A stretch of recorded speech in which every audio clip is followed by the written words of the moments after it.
Ladies and gentlemen, we're going to look at the background of Police Chief Cerelyn C.J. Davis.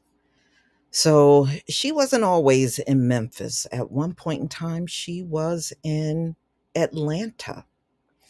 And just like she had the Scorpion unit, there was one in Atlanta called Red Dog, and they were very aggressive with the people in Atlanta. So, I mean, it seems like everywhere this woman goes, it seems to be disaster following her.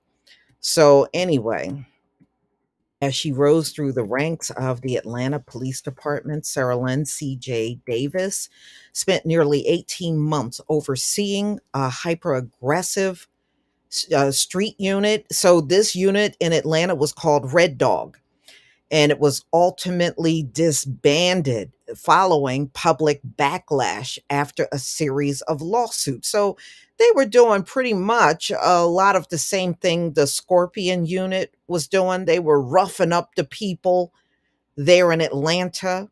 Now, in the wake of Tyree Nichols' death, Davis faced questions over why she would launch a similar team in Memphis, Tennessee, called the Scorpion Unit.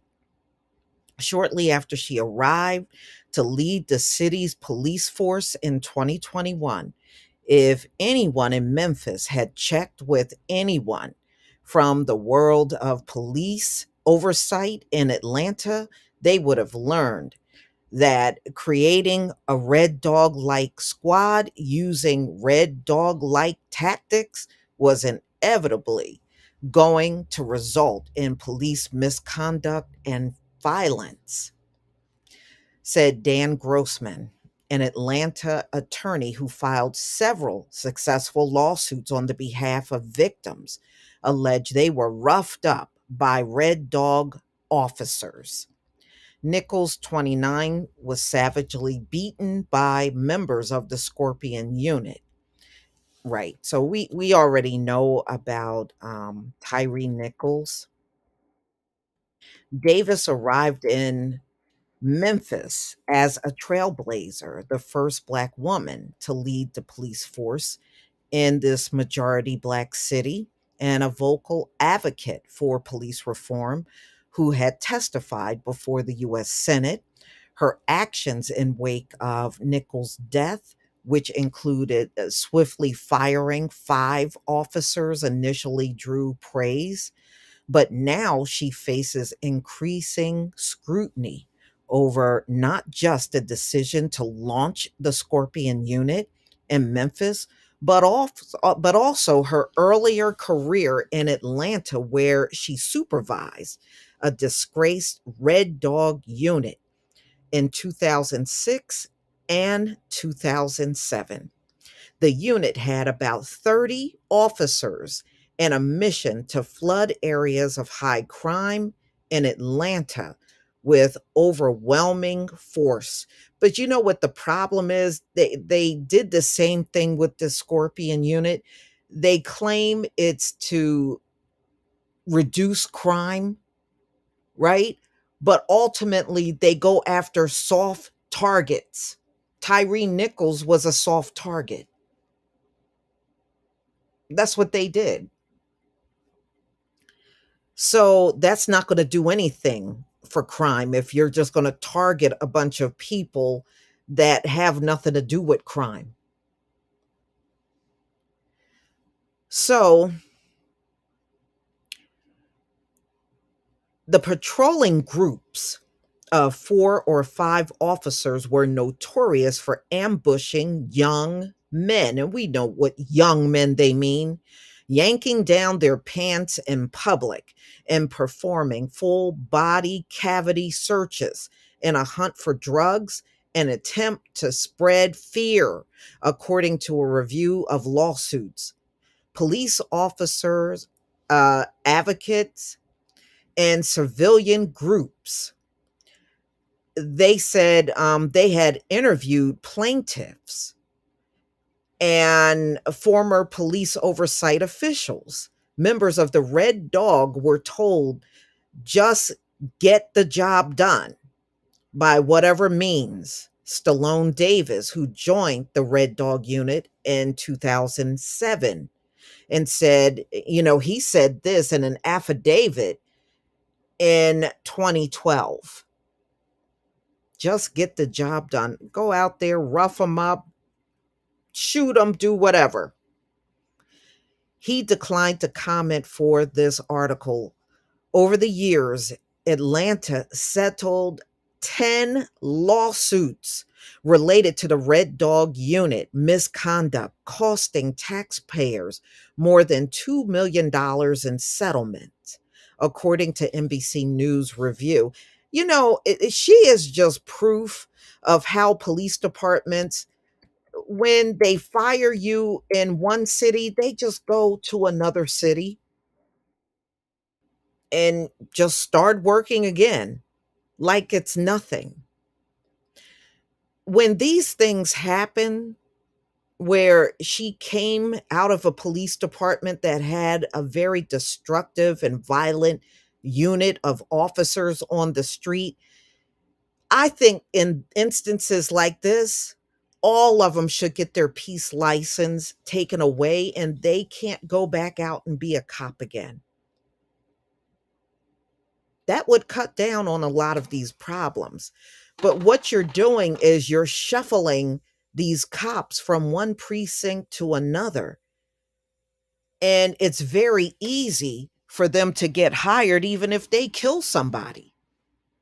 They can just go to another county or go to another part of town and get hired again.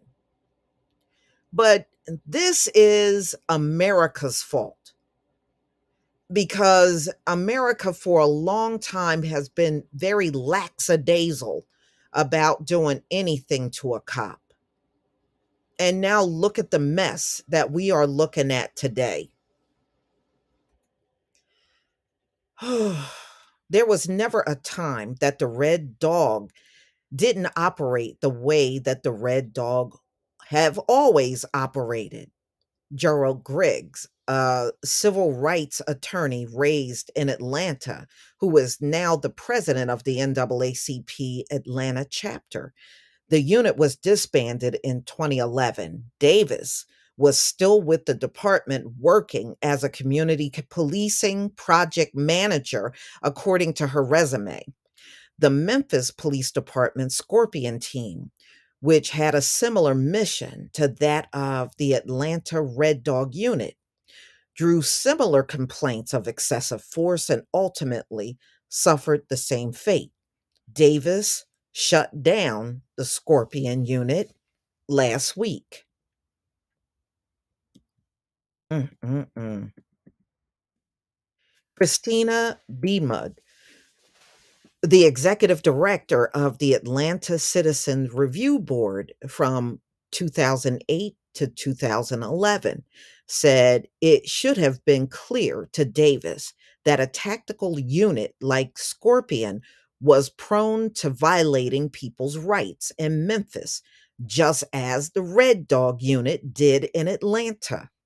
Beamud said that the board's investigation found that Red Dog officers regularly conducted public strip searches at least as far back as 2007, when Davis was overseeing the unit. She knows what can go wrong. Everybody who is a student of policing in the US knows what can go wrong.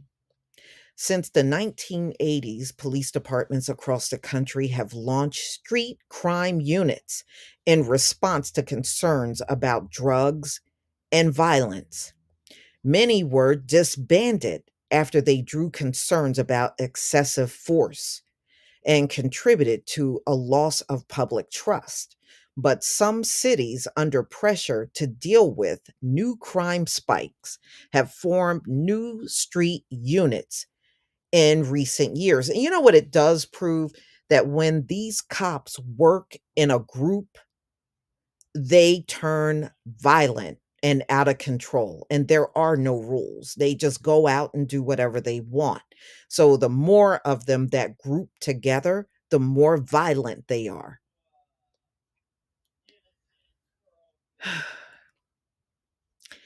In Memphis, Davis must now steer a police department in crisis under an intense spotlight as a fierce debate grips the city over whether she is the right person to tackle the entrenched violent crime problem and address deep concerns about the police force's culture and tactics.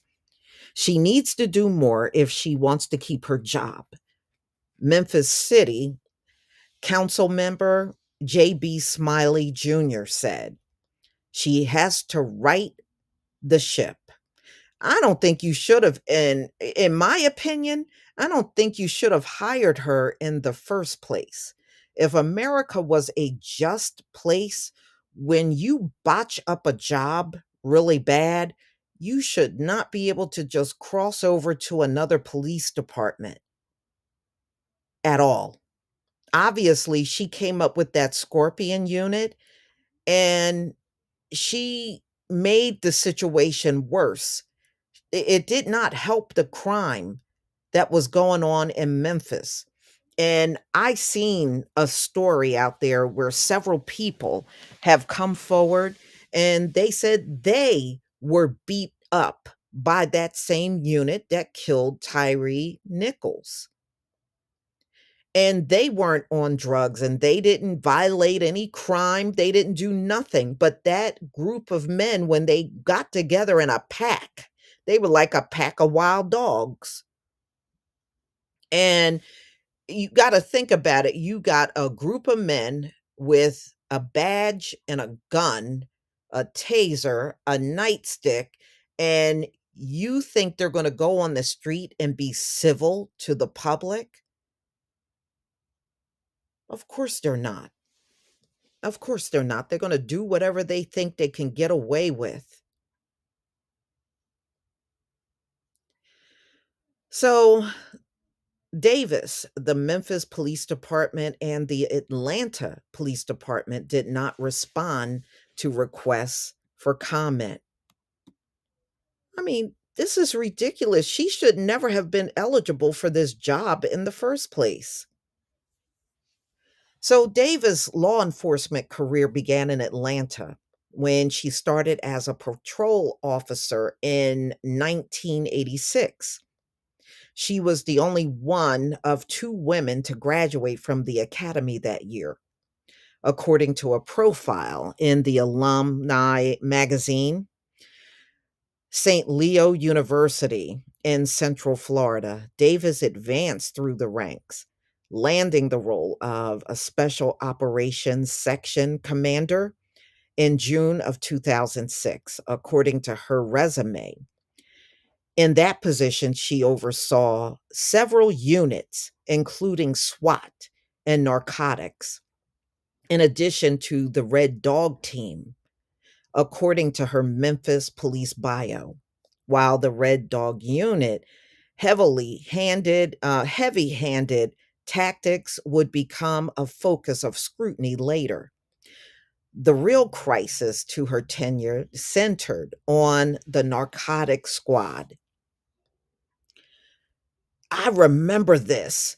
In November 2006, three officers fatally shot a 92-year-old woman in a botched drug raid, setting off protests and calls for police reform. I remember when that happened. That really made I remember it made the news, and I remember this woman was in her house. Her name was Karen Johnson. Oh boy.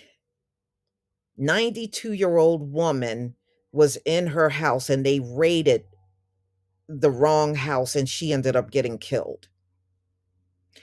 Her family did file suit against the city and they settled for $4.9 million.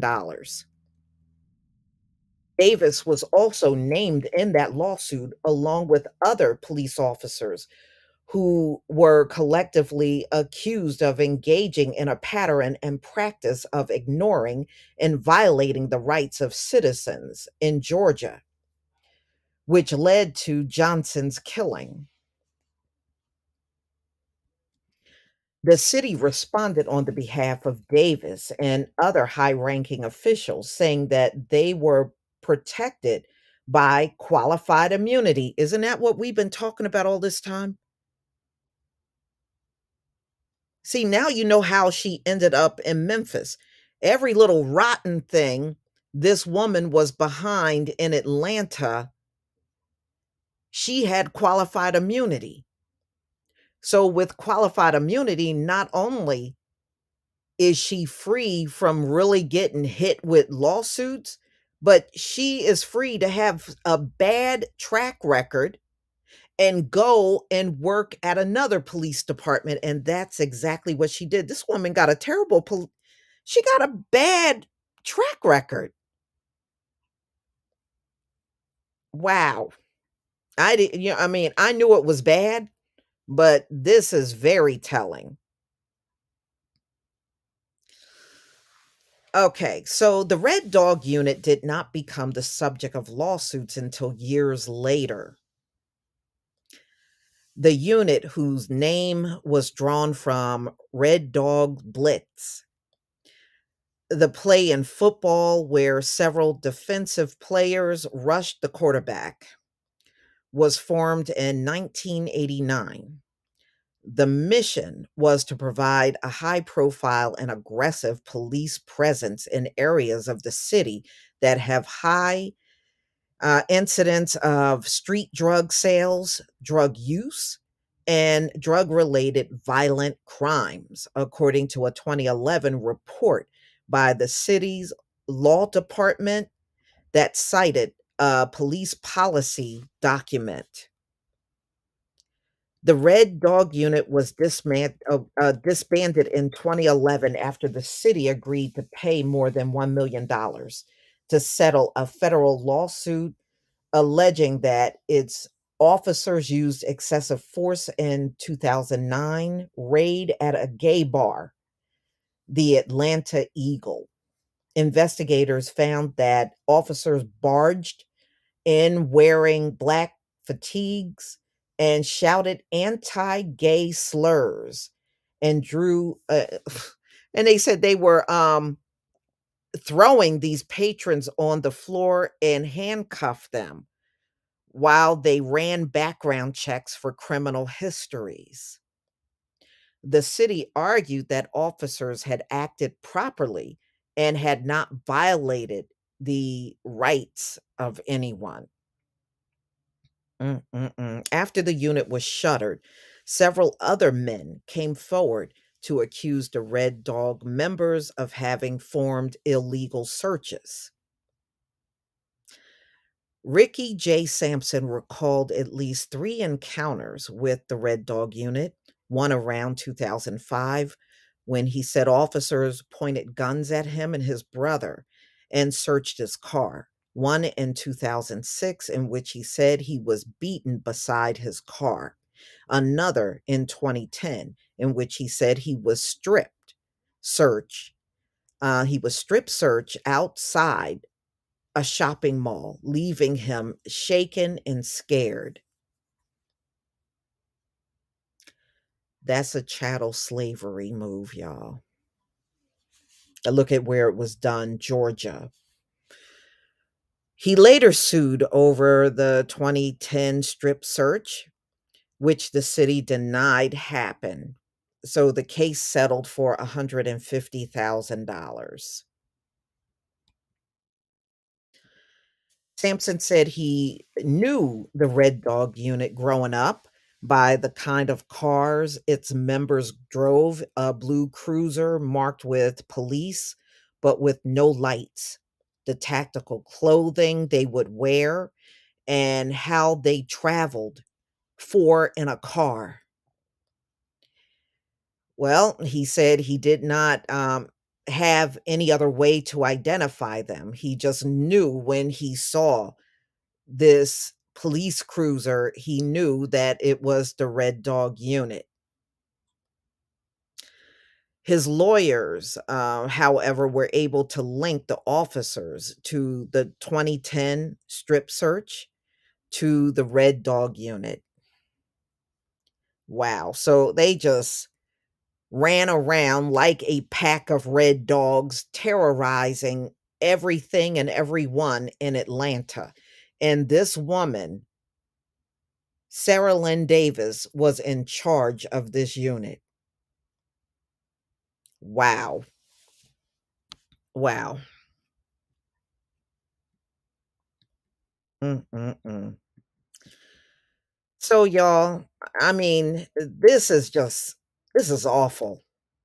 This is really, I mean, she shouldn't even be allowed to be any police officer, no matter where it is in America. And she landed a job as a police chief with this kind of track record. It says a lot. It really, truly does. Y'all, please tell me what you think about this video. Please leave your comment and subscribe. Don't forget to hit on the notification bell, and I'll see you on the next video. Peace, family.